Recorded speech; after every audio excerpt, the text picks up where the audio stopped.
again. Yours. Hockey Fan Report. Aloha! I am Guy, the Hawaii Blues fan, and this is Trade Deadline Day. A lot of players went a lot of places. First, let me bring in my lovely co-host, Miss Ashley Slapshot Jones. Hello, Ashley. How are you doing? I'm great, Guy. How are you? I am good, and with something that happened today, I have another lovely co-host. Let me introduce Nick from Windy City Hockey. How you doing there, Nick? What's up? Right? Sorry I called you lovely, man. I just had to make sure everybody didn't think I was picking, hitting on Ashley or something. Yeah. Oh, God. Oh, I know. That's just the way this world is we live in now. Interesting day today. Unfortunately I had a really, really, really bad night last night. The things I deal with came up and I missed 90% of it. Nick, you had a fun day. I would say long day, not fun. Yeah, well, I don't understand what Minnesota did. I really don't. I think Minnesota shot themselves in the foot. They have a chance of doing what the compensation is in this trade. What's the compensation on the full trade? Marc-Andre Fleury to the Minnesota Wild, 50% retained. Okay. It's a second-round pick going to the Chicago, but it can turn into a first-round pick this year if Marc-Andre Fleury wins 4 games in the playoffs and the Wild make it to the conference final. They have a chance in doing it. Anything can happen in the playoffs. No, they don't, because they got rid of their best chance. I actually think Kokkonen is a better goalie for that team than Fleury is. I would say Fleury's a better goalie for a playoff run right now. Yeah, but is not ready for a big playoff run. I mean, I thought he did well. I mean, I know they lost in the first round, but he played well in that series. Mm-hmm. Last season. And he's played well this year. I mean, he's had him in second place or first place most of the season. Right? And it's not that he's played down. They've had a couple of bad games, and then so is St. Louis, so is Colorado, so is a lot of top teams. But he's had them up there most of the season. I think that they just sent a horrible message to the team. I mean, you have a guy that you had all your faith and trust in, and you ship him off to San Jose. But then again, they are bringing in a guy who is a locker room favorite player in any locker room he enters. So for half a season, for not even half a season, for 20 games. Let's see how Minnesota does today with this change, because last I checked, they were winning their game. Yeah, but he's not in net. He's not in net, but it's Cam Talbot's still a worthy enough goalie. Yeah, I just, for me, when you make a big move like this, the message it sends, I think, hurts, and it hurts a lot. I look at what Colorado did. I don't see Colorado being a cup favorite right now. I mean, a lot. They made way too many moves, and it's all gonna. I'm sorry. You look at how these moves happen, and in the history of these moves, they almost never, ever work out. And then to move as many pieces, the chemistry that you had that you're going to upset. This is a team that's not going to be able to stop pucks, right? They're going to have to win games 6-5, 5-4. And at some point, you're going to get a goalie against them that's going to stop pucks, and they're going to lose a game 4-1, 4-2. I see that happen. I think they made too many moves, and I'm still on the fence with the Blues moves. I don't know if and now Letty better than we do, and tomorrow, tomorrow I have our buddy. Oh man, and I can't believe I just went absolutely blank. Jim, give me a second. I shouldn't do this. Richard Campbell is come. He's a Detroit Red Wings fan. He's coming on tomorrow during one of the shows to talk about Letty. What Letty. Now, I look at the numbers on Letty, and to me, they're disappointing. I don't think first of all, you want to talk about an overpaid defenseman? That's Letty. I would take I would take Scandella at 3.5 over Letty at 5.5 all day long. Yeah, but we're not getting Letty at 5.5 because Detroit is retaining half of the salary. Yeah, but still, you're that's what he is. He's getting paid 5.5 this year. What you have to remember, though, is Letty was on a crap team, and he isn't able to show what he had on that team. Okay, I thought about that, and I went and I looked at some stuff, right? I want to bring some stuff up. These are Letty's number. For a defenseman, what's the biggest stat for a defenseman? The one that stands out more than any other stat? Right? I happen to think that the accuracy of his clearing attempts is more important than you saying plus or minus. Okay, well, it is plus or minus, and that's the one that's looked at. This is Letty's plus or minus, and the minimum amount of games he's ever played in the NHL in the regular season is 46, and that was his rookie year. -3, -12, 15, 10, 18, -9, -3, -42, even, -1, -3, -33.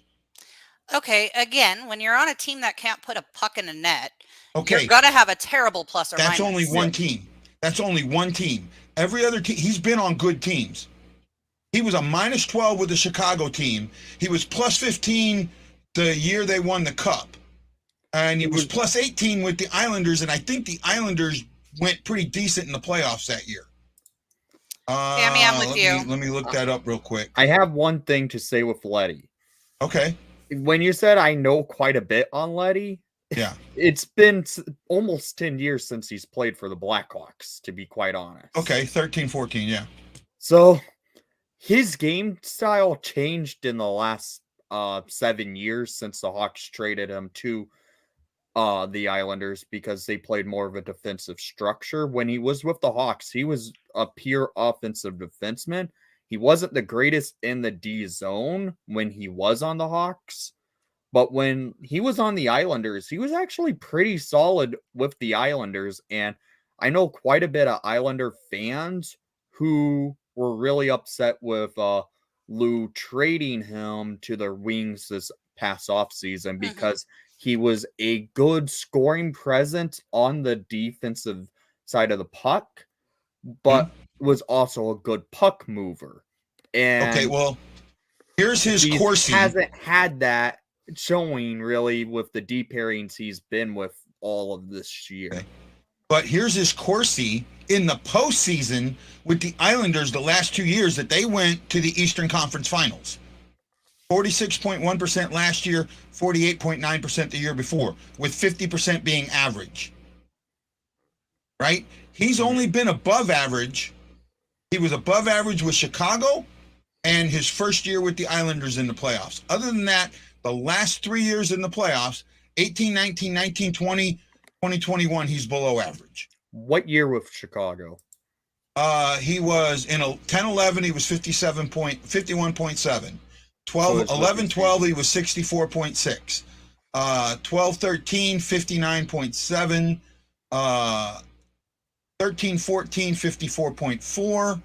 14-15 with the Islanders, 56.0, and then he drops like a bomb from them.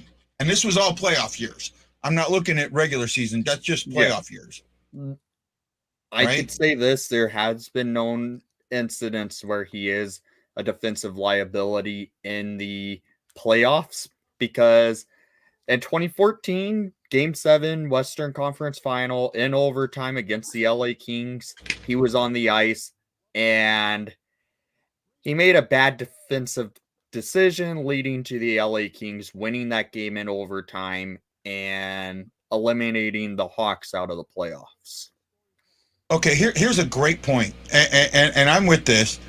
This is Golf King. I don't give a shite, and I appreciate that he used shite. Even though, how many F-bombs again? I actually missed that one. I did. I was at the game. Yeah. I mean, yeah, but you know, okay, is Letty better than Wallman? Yes. Maybe. Okay, but is he a better value than Wallman? Yes. No, he's not. Because we get this cap space that's opened up. That's the value. We opened up $2.5 million next season. That's it. Yes, that's still more than what we had. It opened up so that we can make the signings that we need to make to keep the players we want and to make the moves we want. That's pretty much what this trade works out for. Yeah. I don't think this trade works. I don't. And we weren't utilizing Wallman whatsoever. He played 30-something games. We weren't utilizing Sundqvist because he kept getting injured. This works out to finish out the season. Sundqvist is one of your best penalty killers. We have other good penalty killers. Whenever you complain about how bad we were doing on the penalty kill without him, we were also out Buchnevich. And when we got him back, we were down Tarasenko. There are other pieces than Sundqvist. And he hasn't been offensively. Right? No, but he adds a certain pep to the team. He talks to them. He motivates them. So him being gone would affect all aspects of the game. So next season, now the cap should move up, right? The cap should move up from to what was sounding like 82.5. Say again? From what I was hearing, about 1.5 million it's going up by. That's the last I heard. Okay, so I was going to say a million. So 82.5. So if it goes to 83, we only have 13 million in cap space, right? And you say only because, you look at what we've got UFA. You've got Perron as a UFA. You've got McCachran as a UFA. You have Bozak as a UFA. You have Leddy as a UFA now, and you have Husso as a UFA, right? Who on the market is going to, I don't need another $6 million defenseman. I really don't. I don't think putting another $6.5 million defenseman on this team is going to make you any better, right? I kept saying that I felt any trade that you were going to make, and guys, I'll get to your comments. Give me a second. Any trade that you were going to make was going to be subtraction by addition. And in this case, I think it is. Now, it's not as bad of a subtraction as I thought it would be. I'll admit that. But I still think that you're losing more than you're gaining. Right? Is Leddy a solid penalty killer? Is he somebody that... Say again? I would say he's not a PK defenseman. Okay, so now you've just taken what was one of your best assets, right? Being fifth, I think we're fifth or sixth in the league in penalty kill, which in the playoffs is huge. And you just took one of your best penalty killers off. Now, I thought about your argument about, well, the 2 games you talked about, we didn't have Buchnevich. That's right. But the first 20 games where we didn't have Sundqvist, we were down at the bottom of the league in penalty kill. When Sundqvist came back, we went from the bottom of the, so like 26th in penalty kill to 5th. I'm sorry, that was Sundqvist, not anybody else. That was Sundqvist. And you can go look at the numbers. Sundqvist is that big of an issue or that big of a component. You're taking a Ferrari engine and replacing it with a Ford on the penalty kill, in my opinion. If they even put him on the penalty kill. Well, no, but who do you bring up? Who do you bring up? That's the thing. Remember, we have room now. We have room now for Torp. We have room now for Brown. I mean, Torp's been great. Like, he adds a physical part of his game that but I don't think Torp missing. Torp didn't play any penalty kill time. We need to give him a chance at it. Okay. But again, we replaced a forward with a defenseman. So, I mean, we had forward depth. Right. This isn't a bad point, and he might be right. We do have forward depth. I admit that. Mm-hmm. Right. The area that we needed to get better in, though, in my eyes, and I still think it is getting the puck out of the defensive zone and the neutral zone. And I don't know if Leddy does that. That's the type of defenseman Leddy does do well. That's part of the game that Leddy has. If you look at his stats, man, that's the thing that he does well. That's where he fits in great with this team that has that issue. Well, did they confirm what number he's wearing in St. Louis, by the way? No, I don't. I haven't. I didn't see it yet. Okay, because he's worn 8 and number 2 for his career. So Well, he can't be 2, so yeah, two's retired, and so is 8. Eight's retired too, so he can't wear 2 or 8. Maybe 28? No, that's McCachran's number, right? Unless he switches, but I doubt it. He'll probably have a new number. 82. Okay. 82. He could wear 82. I mean, our defensemen usually wear higher numbers anyway. So that's like the weirdest thing I've noticed with St. Louis. Higher numbered defensemen. Petrangelo wore 27. Well, it's because a lot of our lower numbers that defensemen normally wear are retired. Mm-hmm.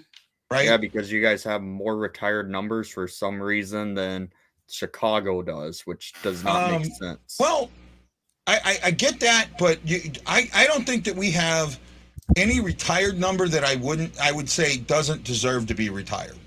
And I don't even say with one exception. So you look at, you have number 2 is McInnes, right? I think 3 is retired, but I can't remember. 3 is. It was Gassoff. Bob Gassoff. Now that's the one that a lot of people. Yeah. Right, but it was in honor of him. Huh? It was in honor of him. In honor of him. When you have a player die during, while he's active, that's, and again in the period that it happened in the late 60s, early 70s, this was more of this was the right way to go. Now when it happens, they put their number on the ice, but I think retiring that number was the right thing. You have 5 retired in Bobby Plager. You have 8 retired in Barclay Plager. And then you have, I want to say 11 retired in Suter, 16 retired in Hall. I can't remember. The next one I think is 44, which is Pronger. Yeah, no, there's one before that, and it's I think it's 27, or no, not 27. I can't remember what Fedorko's number was. Fedorko's number escapes me. Right? Man.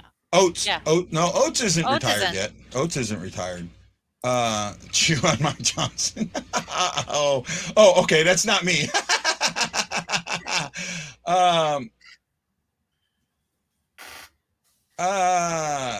Okay, that second round isn't this year, it's next year. It's this year's draft that's stacked, not next year's. Next year's is considered a weaker draft. So I don't think giving up that I don't like giving up that second round, to be honest with you. Right? Yeah, if you looked at what the Hawks did, all their picks are pretty much next year and the year following for deeper drafts. Yeah. Except for this year on the Fleury trade, because the Hawks clearly were trying to get in to the first round pick this year. Yeah. Okay, so guys, oh man, you guys are hitting me with, let's go up and get some of the comments that I've missed. Golf King says, in Doug we trust. Fleury scares the hell out of me. But we've actually done good against Fleury this year. Mm-hmm. Right? And we've done good against Minnesota. I mean, I'm not really concerned about it whatsoever. Right? Here's a hi, Wendy, for you. Tammy says, good evening. How about the return for Hagel? There's a good one for you to talk about there real quick, Wendy. It was a hell of a return for the Hawks because they got Taylor Radish, who played with Alex DeBrincat and Dylan Strome in Erie. They got Boris Kachuk, and then 2 first-round picks. So 2 first-round picks are for next year and the year following, but they are top 10 protected. Let's be honest, it's Tampa Bay. It's highly unlikely they fall out of a playoff positioning next year and the year following to be in the top 10 of a draft. I could see him the year following. I couldn't see him next year. Think that it's going to have to pay the piper soon. Sooner or later, all these trades, you got to pay the piper, right? And it happens fast. It's not like this gradual. You know this. It happened to the Blackhawks, right? You plummet. It's not gradual. You plummet. You guys found that out when you won your first cup. Was the first cup was an issue because Stan Bowman was an idiot the year before he was a GM because he was the one trying to was supposed to submit all the paperwork for signing our future RFAs, and he sent them in too late to the league.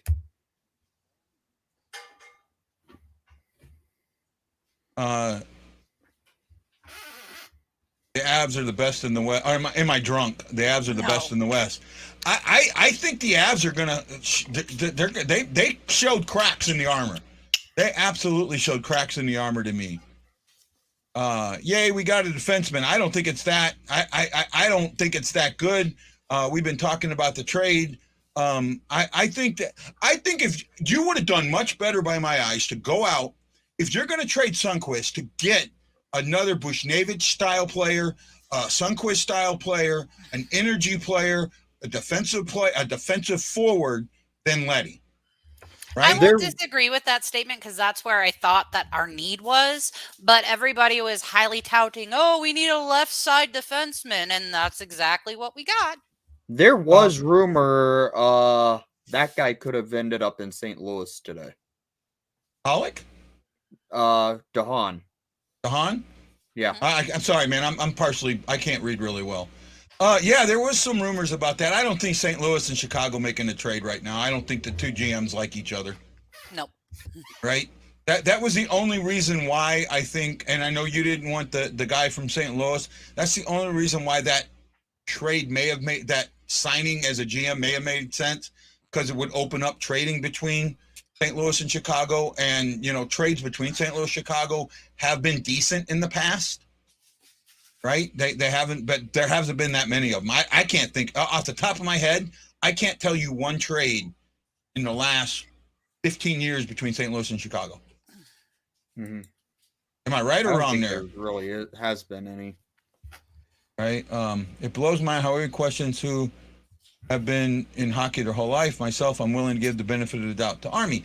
And I understand that. I do. I really, really do. Right. But remember, Army's the same guy that traded for Miller.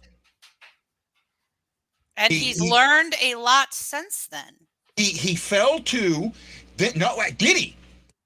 Did he? And this is what I got. This is the question.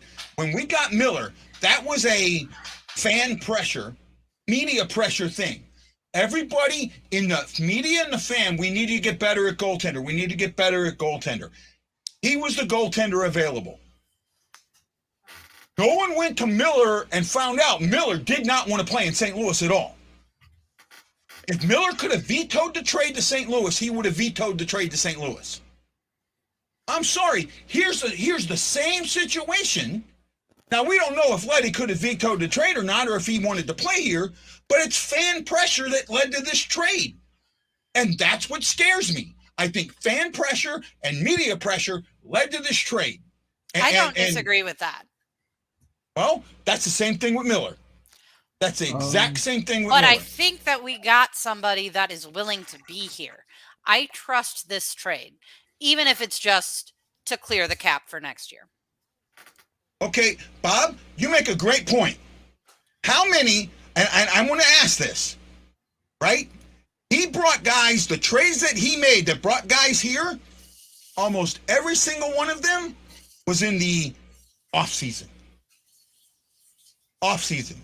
Other than early when we got, the draft picks, when we picked up draft picks to get Tarasenko and Steen and all those other guys, right, when we were playing bad in 7, 8, 9, 10 in that period.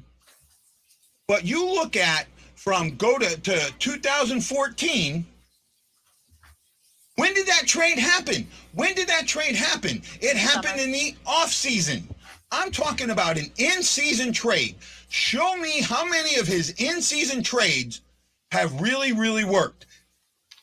And I don't believe this, but one of your guys, Scandella, in-season trade.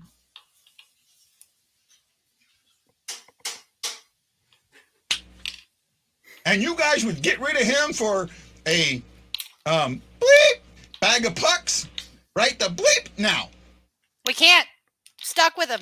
I hate him, but we're stuck with him. But see, that's the point. I really do think I'm hearing myself think, I think I'm making some really solid, good points here. You're not wrong, but I still don't see it that way. Like, I still don't see this as being a bad thing. That opened cap space is something we need. So if Leddy doesn't stay, I'm okay with this. I wasn't so far up Sundqvist after his injury. I haven't been impressed with him this season because he's still recovering. maybe going to another team will help him out, like it did with Fabry, which that was the only reason we got De La Rose, was to try and give Fabry a shot. It was a player-friendly move. Okay. Oh, you only have 6 numbers retired? Yeah. 3 is retired for 2 players. Okay. Okay. Now you say that, and I get what they're saying. Scandella was out of necessity for J-Bo. Okay. Was he the best option out there? I don't think he was. I don't think he was the best option out there when J-Bo went down, but it's the one they went for. And Letty isn't staying. I don't think he is either. I mean, I really don't either. I think it was a cap space move. I don't disagree with you, Lance, but I don't think that it's a bad move. I think that for the rental, he'll be fine. And then we'll lose him and we'll have the cap space, which I expect Letty to go back to the Islanders next year anyways. Mm-hmm. See, this is Matt Lowe, this is the one that really gets me, right? Everyone goes, oh, we got 2 D-men. One of them went straight to Springfield. In fact, I don't even think he's going to Springfield. I think he's staying with his minor league team until the season's over. Because I think that the trade deadline within the AHL is over. So I don't think he can go to Springfield. So that does nothing. He's 31 years old, right? I don't know how that piece helped us at all. And I like what Matt, it should have just been a second for Letty. I absolutely agree with that. However, we couldn't do that because the money, and Doug said this, and I've been saying this, had to be 1 for 1. It had to be dollar for dollar, right? The most that they could hold back was $2.5 million. That's what they held back. We got Letty at $2.5 million. We had to give up $2.5 million. Actually, we gave up a little more than that, right? I do not see where this is a positive move for this season. To me, I want somebody out there. I really want somebody out there to convince me that this is a positive move for this season. Because I think we're going to beat Minnesota because I do think we're going to end up in the second spot, right? I do think we're going to beat Minnesota in the first round and have to play Colorado in the second. Do I think that this move gets us to the point where we can beat Colorado in 7 games? And I don't. But and in fact, I think it hurts us because we took away one of our strengths. You gave away one of your best penalty killers. That's important to me, and I don't think everyone's talking about Sundqvist and his injuries, right? Okay, he had his surgery. He missed the first 20 games. I get that. I don't think he should have ever come back. I think that he should still be recovering. That, I don't know, because the injury that he had coming up wasn't directly related to those injuries at all. No, it wasn't, but I don't feel like he was ready. We pushed him too far. Even Lance, who disagrees with everything I say. No, he doesn't. Oh, he disagrees with most of it. He disagrees about half of the time with you. Thanks. Seems like you might retire a couple more soon. You have a few good candidates waiting in the wings. Oh, for sure. I can see one. I can see. Well, Kane is getting retired. 88 is getting retired. There's no doubt in my mind. Retired. Huh? 19 and 2 is getting retired. You think, or I thought, who's 19? Jonathan Toews. Toews, and who's 2? Duncan Keith. I don't think Keith gets retired. He's the greatest defenseman in team history. I can see that. I agree that they might do that. 2 Norris trophies and a Conn Smythe trophy with a Stanley Cup game-winning goal. His number's he's gonna be hung retired in the rafters. Okay. I could see it being honored but not retired. It'll be retired. Okay. He's a future Hall of Famer and part I honestly of the don't see NHL Toews 100. being retired. I don't see Toews being retired. I think I see it being retired, but I don't see it being retired right away. I mean, we're Blues fans, so obviously we don't like Kane, Toews, any of them. However, I think the stink of Kyle Beach is all attached to Toews, and it's. I think you're the only one that thinks that. Time. I think you're the only one that thinks that. Toews' number will be retired by the Blackhawks. What he has done all in a Chicago Blackhawk jersey deserves his number hanging in the rafters after he retires from his NHL career. He's going to be in the 1,000-game club next week. Right. I just think they might postpone it. I think that it might not be in the first 3 years that after he retired. I think I could see them. I honestly could see happen when they announce that when Kane officially retires from the league, they do something where they retire both Kane and Taze's number both together, because there's been so much stuff linked together with Taze and Kane. Their numbers could get put up in the rafters together. I could see that. I could see that. I mean, they were drafted a year apart. That, and also every year they signed the same year contract. Mm-hmm. Yeah. So I could see that. Where was it? So Tammy makes a really good point. You said you thought Colorado's moves will hurt them. If so, then the Blues could definitely beat them. I think they could have beat them if you don't get rid of Sundqvist. I think if your penalty kill is so strong that you can limit, you can have a 90% penalty kill in the playoffs in 10 games or in 7 games. Yes, you can. But I think taking Sundqvist out of that equation, as much as I think that there's other things that have hurt, taking Sundqvist out of that equation, I think drops that penalty kill from being in that 90 percentile to being somewhere in the 80s. And at that point, that's just pedestrian. And I know 80 doesn't sound that bad, but in the playoffs, that's pedestrian. Your penalty kill has got to be exceptional, and you just took away one of your best penalty killers.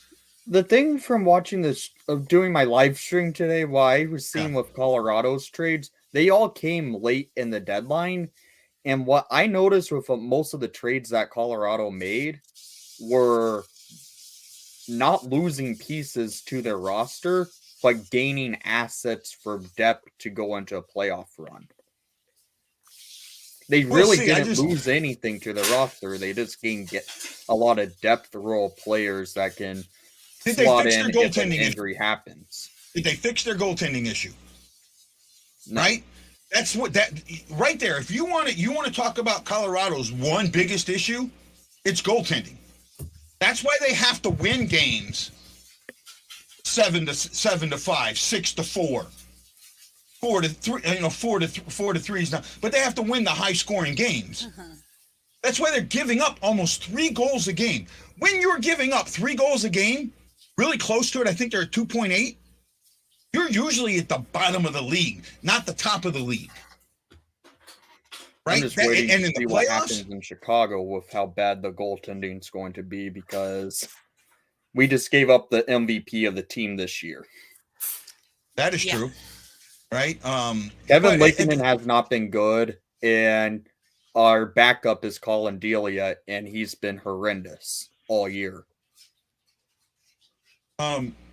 So Robert said, I seen a quote. Robert had said earlier that Sonny hasn't looked. He felt Sonny hasn't been the same guy this year.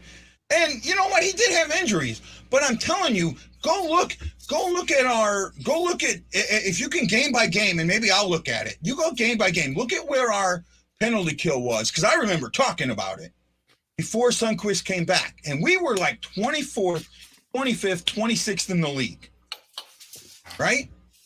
Sundqvist comes back, starts playing on the penalty kill, and that penalty kill clicked. No one else came into that penalty kill. Nobody else came into the penalty kill. No other player was traded in or anything else like that. But that penalty kill clicked, and it went from 24th to 5th. That, and I heard somebody else go, well, one player doesn't make a difference. I'm telling you, right there, when it comes to that part of our game, Sundqvist made that much of a difference. He absolutely made that much of a difference. And I'm gonna sit there and stake my reputation on it. I think that Sundqvist made that much of a difference. I can see our penalty kill right now dropping down into the 15 range. And when you look at penalty kill, they're all tightly spaced. We could easily go from a team in the 82, 83% to the 70s in the last 20 games of the season. I can see that happening. Trying to find Matt Lowe's comment. I'm lost here. And you guys are just throwing comments, and I can't catch them all. I see that. He hasn't been, Robert, but we still got fleeced. Just his physical play, and he's like the only person that blocks shots. He's not the only person that blocks shots. Bortuzzo blocks a lot of shots. The problem is our defense doesn't play an inside defense. They play an outside defense because they want the goalie to see shots. And when you play an outside defense, good shooters are going to score. And you're not going to block as many shots. That is one of an issue. That is an issue. I look at Letty and I go and I look at his Corsi numbers and I look at everything else and I go, does he bring up, because you not only lost him, you lost Wallman. And I'm sorry, Wallman had some really good games, played decent defensively. I actually think, I don't know what, let me look up Wallman's number real quick. I think Wallman had good Corsis and Fenwicks. But we weren't utilizing him. Golf King, are you trying to say Crawford's number should be retired for the Hawks, or what? I think that's what it looked like. I don't know about Crawford getting retired. He is the third. I would say he's the second greatest goalie in Blackhawks history. Okay, they don't have enough on him for. Oh, here we go. He was dead on 50%. Oh, that's playoffs. Points per game. Where is miscellaneous? Possession matrix. Okay, so he played 24 games last season, was 47.8, played 32 games this season, and yes, we weren't utilized, but he was 52.8. Right? He has better Corsi. The problem is you have a head coach that doesn't like playing young players. And he's saying yes. Oh, we're going back to that. Okay. Am I wrong? Bob, do you want to take this one, or do you really want me to go off? Go off. I know what you guys are going to say. Bob is more eloquent than me, so I'm going to let him. But it's on the players. When are the players held accountable? Mm-hmm. Okay, that's a good point. The players are held accountable when the coach sits them or changes things up to fix the problem. When you don't fix the problem and you keep putting that player out there that makes the same mistake over and over and over and over again, that's on the coach, i.e. Sanford. I won't disagree with the Sanford because I was totally cussing about Sanford. Mm-hmm. But unless he's going to, sit Mikkola and, that's how we're going to fit Letty in, I don't see that. He's going to sit Mikkola. No, I think he's going to sit Bortuzzo or he's going to sit Scandella. He's not going to sit Scandella. I'm almost dead certain he doesn't sit Scandella. I'm not so sure. Right? I think Mikkola gets sit. He doesn't play young players. He's going to sit Mikkola. We'll see. Right? We'll see tomorrow against Washington, but I think Mikkola sits. I really do, just like Wallman sat. Wallman and Mikkola, they switched in and out. Well, that's because Mikkola had a bigger upside than Wallman, and we were even saying that last season. We didn't understand why Wallman was being played over Mikkola. Okay, Thank you, Tammy. Here's the thing. You guys, everybody in their brother-in-law in the fan base thinks Mikkola is this horrible player. I don't. I love Mikkola. Or not Mikkola, Scandella. Sorry. Scandella. Oh, Scandella? Ugh. Is this horrible player. Terrible. If Overpaid. he was that bad, there have been plenty of opportunities for this coaching staff to bench him, to sit him. And other than the days he was injured or sick, I think he was sick a couple of days. Or he might have had a small injury where he was out for like 3 or 4 days. They were actually talking about sitting him, but then Falk got COVID and we were stuck with him. I think that was fan base talk. I don't think that was ever coaching staff talk. No, that was Rutherford. Again, that was fan base talk.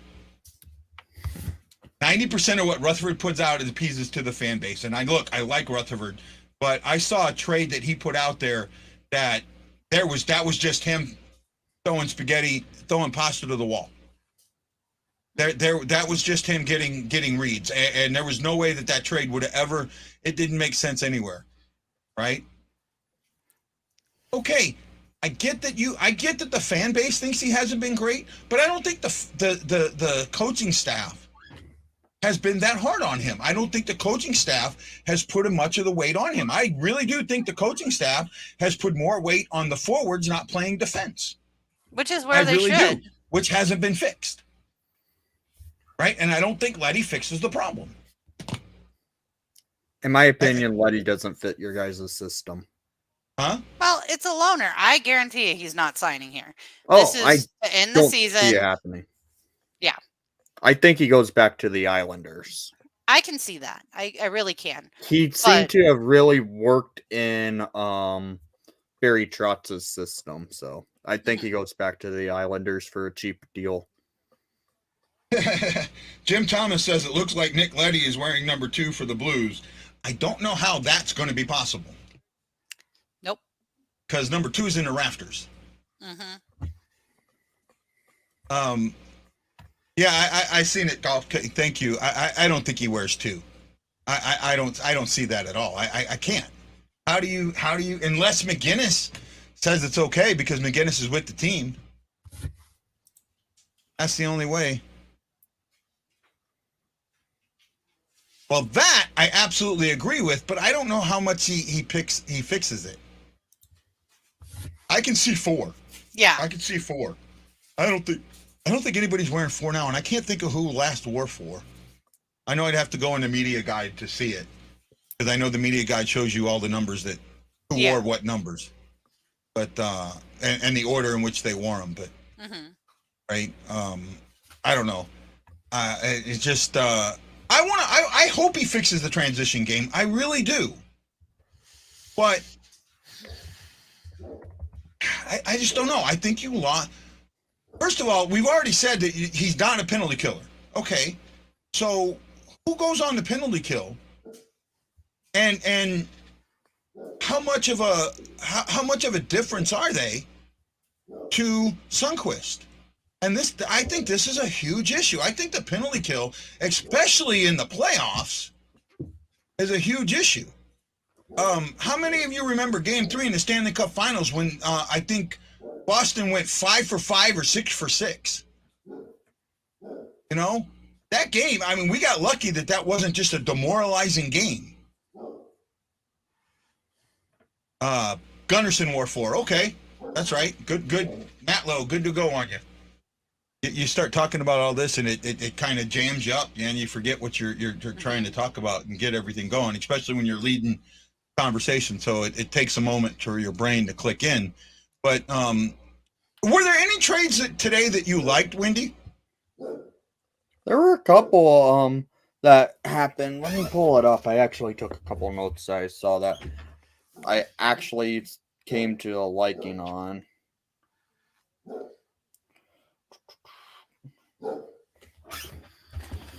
Oh, where is it?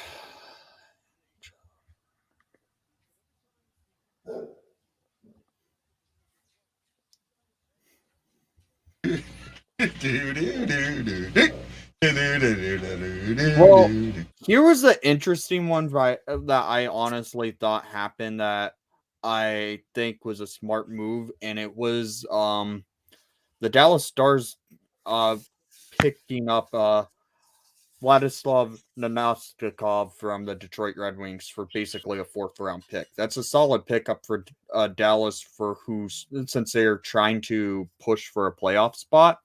And then there's Vegas, who hasn't and really did nothing in the deadline, knowing that they're probably going to miss the playoffs. I don't see them making the playoffs how they are with all the injuries they've dealt with. They made one deal, and it was trading out Donatov to the Anaheim Ducks. So yeah, the Ducks were sellers today, which surprised me. Sellers, but the Golden Knights lost an asset that was on their roster, and they're not going to make the playoffs. If I was the Ducks, I wouldn't have sold so hard. I really wouldn't have, because I think next year they were in position to be close. I think the Ducks are close. Well, the sell-off makes them further back, right? It does, because they had Ricard Raquel, who they traded away to Anaheim. They're not Anaheim, to Pittsburgh, which was a weird trade because they didn't even get a first-round pick back for him. They got like a second-round pick. It was Raquel for Zach Austin Reese and Dominic Simone, and the rights to goaltender Kale Clegg and a second-round pick for Raquel for this year. And the team is close to a playoff positioning in that division as is, and they traded a lot of assets today. No, I did think that. I was 48 hours. I was surprised. See, well, here's the thing. This is the thing that gets me, and I don't understand why the conventional GM thinking is this, because it's proven so much that it hasn't worked. These trades don't work, right? The majority of these trades don't work. They don't help your team. They a lot of times put your team. They destroy locker rooms. They absolutely destroy locker rooms, right? You talk about the things that Colorado did, to bring guys in for depth. But what are you telling your locker room? You're telling the locker room of the best team in the league, we don't think we can win with you. I don't see it that way. If for instance, the Andrew Cogliano to Colorado, that's a 5th-round pick going to San Jose, and Cogliano is a locker room type player, and usually when you are acquiring these depth role players, the team knows who's already on the roster, and you could just slot them in only if there's an injury or something. It's a smart tactic. What about our Terry Lincoln and Josh Monson, Nico Strom? Those are guys that are not going to go sit on the bench. Those are guys that are going to play. They're taking guys out of the roster. They're going to take out the guys that they seem could be more on the depth role, because there's players on their team that's injured. Isn't Landeskog out right now? Yes. That's another reason why I pick up Lehkonen. He's going to slot in and help the team for the rest of the season. Landeskog probably slots right back in the playoffs, and there they go. Yeah, so see, the Golden, everyone's talking about the Golden Knights, but, they got 18 games remaining. The Stars have 21 games remaining, and they're right behind them by a point. You're right. The Knights are going down. I also, right now, Colorado's playing Edmonton. I really see Edmonton I don't see Edmonton making any noise in the playoffs, but I can see them making noise in the regular season to get into the playoffs. Right? I'm not on there with these moves. No, not all telling the locker room we keep depth because injuries happen in the playoffs. Sometimes yes, sometimes no. You can do too much. Okay, Ash, no problem. Enjoy. Talk to you later. Give me a buzz later if you can. I will. Okay, thank you. When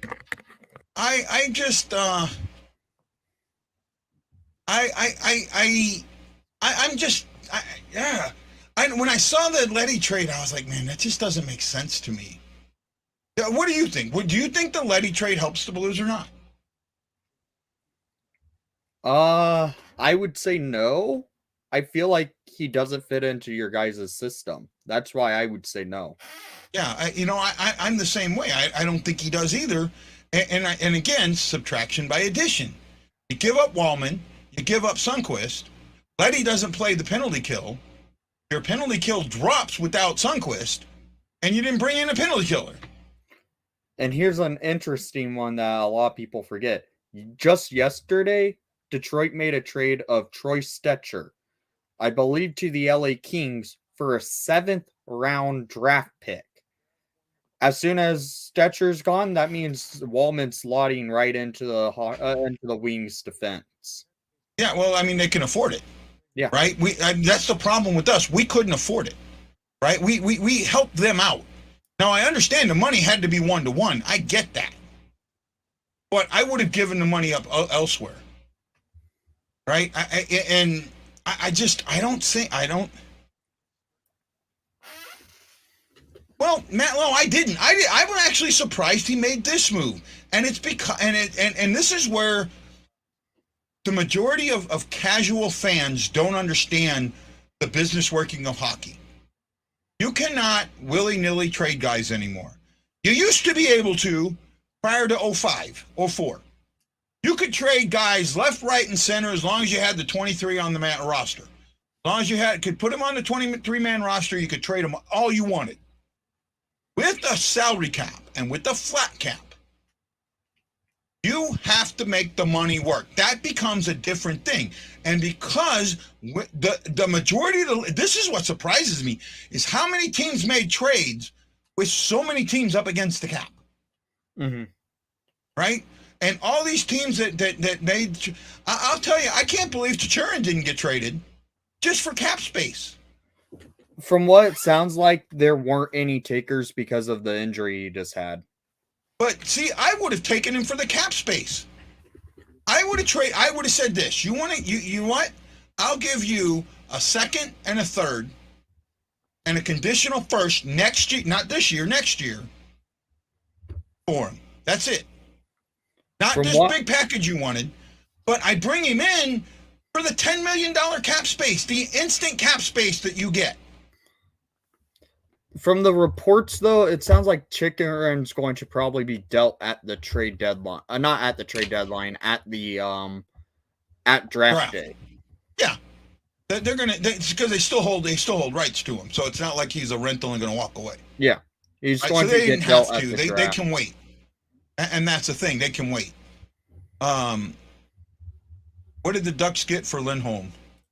Don't remember. That trade was actually an interesting one. I could pull it up real quick. I have it. Okay.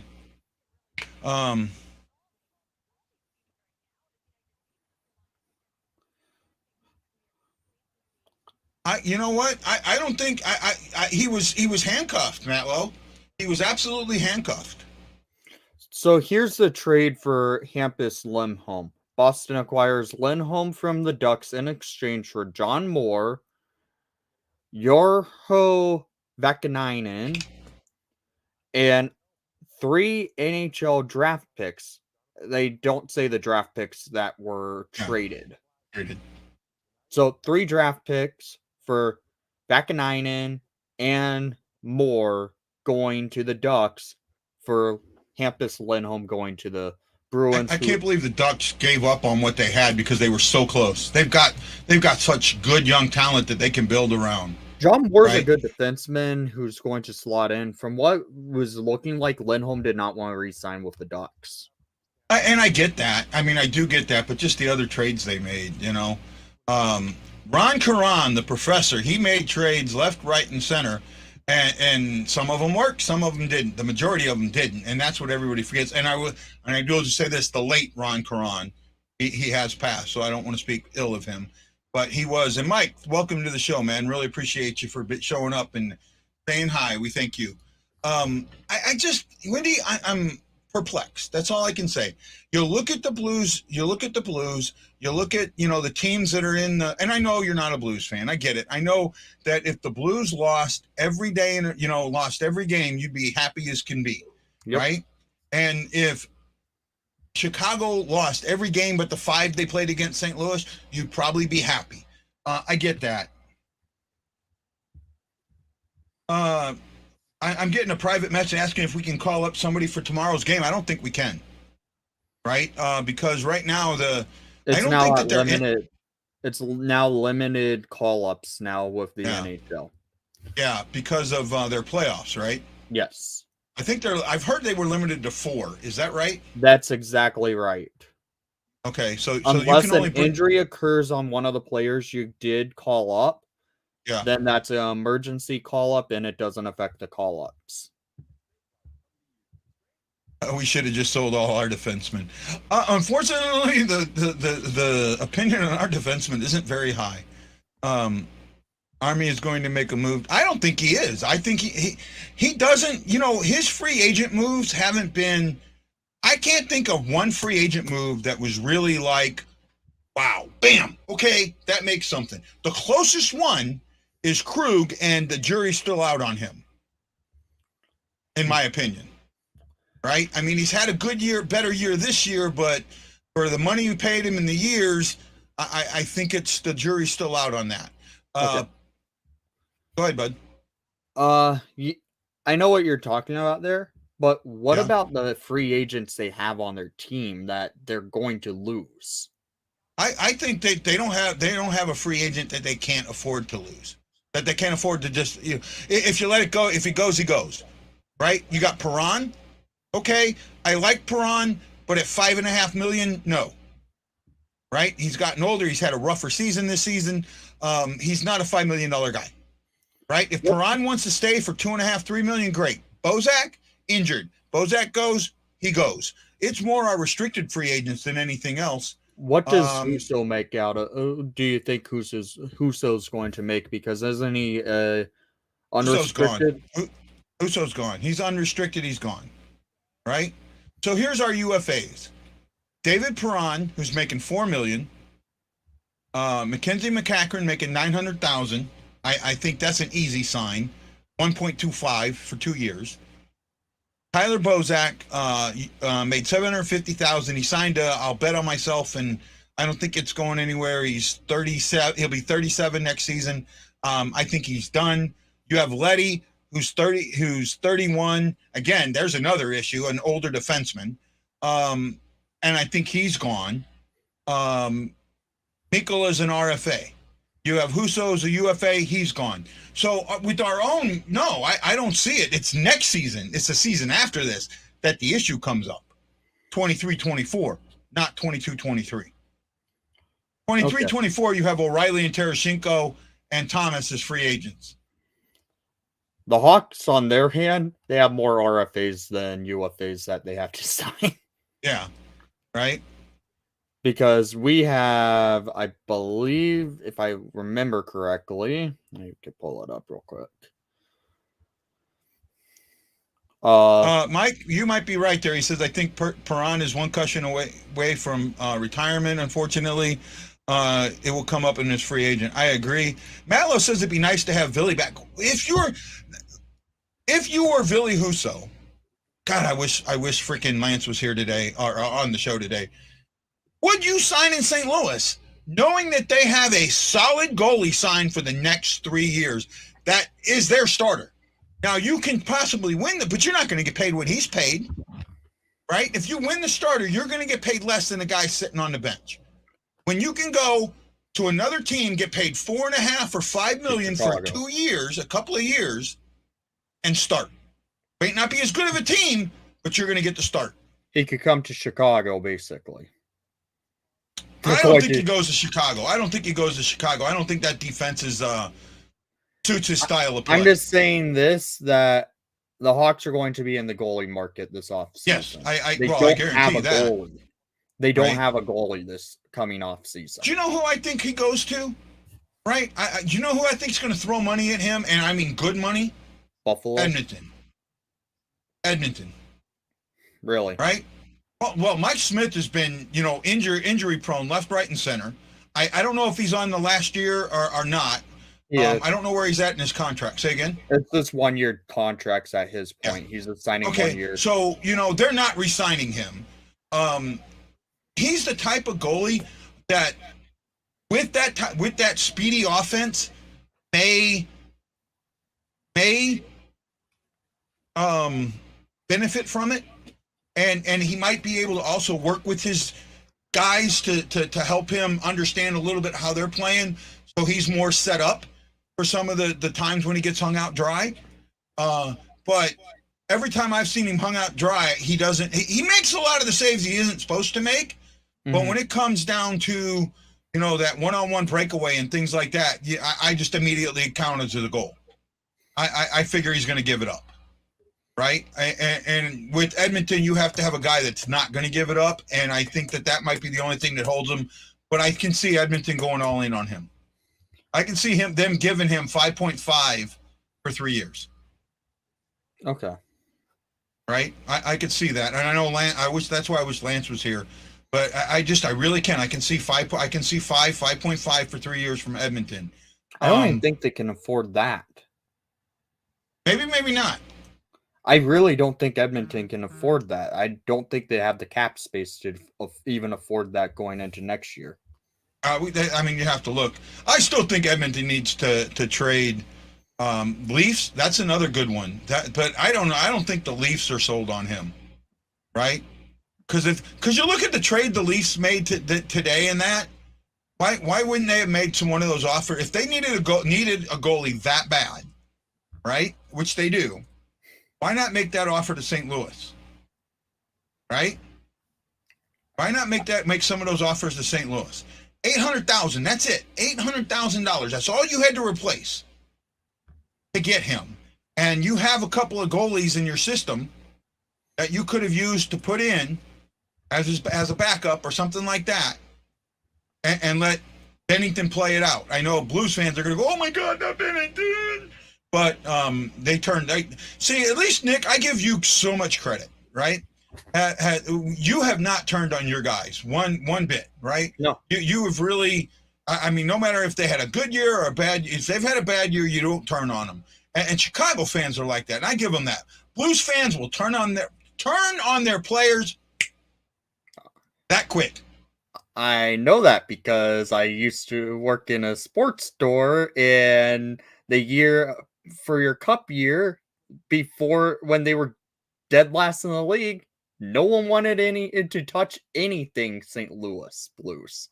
Yep. Absolutely. I mean, that's the year I started this, and Bennington last season. Bennington, he's fine. Bennington's the worst goalie the Blues have ever had. He's a one-hit wonder. Get rid of him. See, I'm not going there. I'm not blowing up again. But that's what you hear. That's what I keep hearing. I have your clip. I know you have my clip. I put it on Facebook. You did? Yeah, I did. In my group, the Hawaii STL Blues Fan Clan, I put it in there. I put it in another group. Right? I'm proud of that. I'm sorry. That was a well-timed, well-placed rant. I'm sorry. I'm patting myself on the back on that one. The wording was good. The shock value was there, and the look on your face and Lance's face. I was laughing. It was perfect.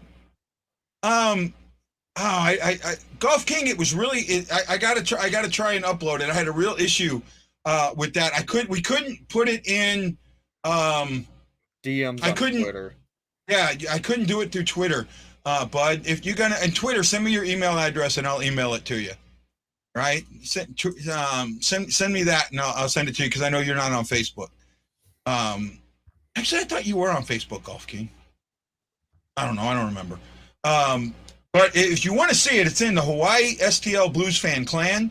You can check it out there. The F-bombs. Yes, my F-bombs. I'm sorry. That was a good rant. 1-0 Avs ranting in with a beauty. Well, that's going to be a high-scoring game. I really think it is. The Oilers. Oh yeah, that's a high-scoring game for sure. Yeah. Right. Looks like the Wild have a 2-0 lead over Vegas with 10 minutes left in regulation time. Yeah, they're gonna leapfrog St. Louis by a point. Right. The losing to Columbus. That was a piss. Even with Perron's hat trick, that was piss poor. Just piss. I didn't even do a post game, man.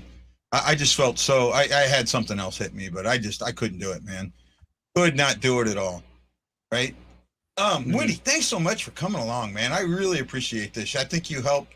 No problem. Petro. That happened to Petro. What do you mean? It happened to Perron. Perron got a hat trick, right? Yeah. I'm not sure what Golf King is saying there, bud. But Wendy, thanks so much for coming along, man. I really appreciate you.